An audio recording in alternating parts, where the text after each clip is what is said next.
Riot Games just released their new champion Briar, the long-awaited vampire. Wait a second, they initially marketed her as a vampire, but now looking at her splash art, she appears more like a girl who spent too much time scrolling on TikTok. Let me tell you, I live in Romania where the Dracula caster originates and I recognize a vampire when I see one.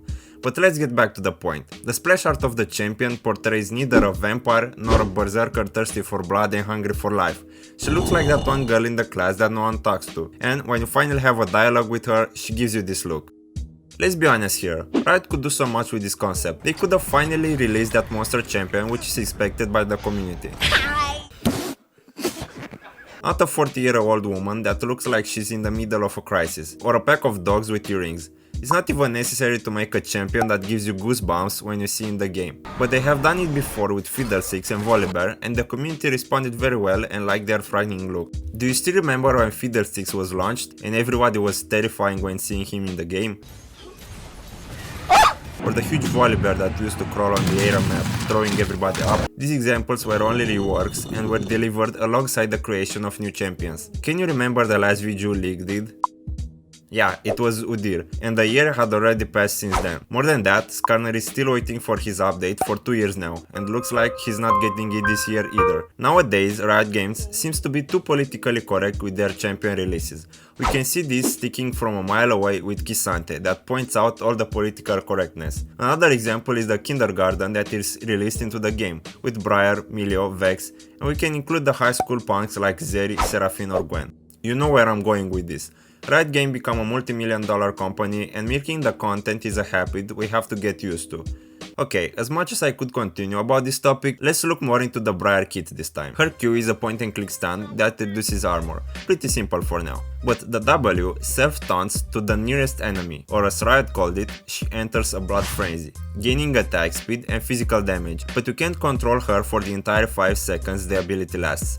You'll hit anything that is around you, even if it's under turret or even the fountain. The good part is that you can cancel it with your E, but if you don't have your E, you are kinda screwed. Of course, this can lead to some nasty plays and a lot of inters because players will not know how to play the champion. Her E, which I mentioned before, is a charging ability that pushes everyone away and heals herself during the process. This is a very important aspect because she does not have any base health regeneration, making her the only champion in the game that does not have health regeneration. This aspect will probably lead to some established build paths with lifesteal, narrowing the building possibilities. But this is not news. We are already used to limited building possibilities this season. Now, her ultimate, as I like to call it, the ultimate hinting ability, is pretty much like Vex, but easier to land. Once you hit it, you dash to the enemy without the need to reactivate it and enter the blood frenzy. That won't stop until you or the enemy dies. But this is not the only reason I like to call it the ultimate hinting ability.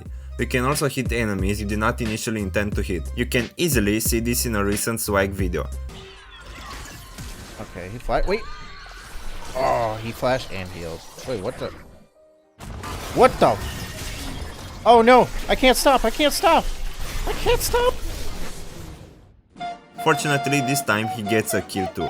But generally, we want our jungle to be alive and put pressure on the map as much as possible in the early game, because she's intended to be a jungler. I'm not a high elo player, so I can't debate too much about her kit.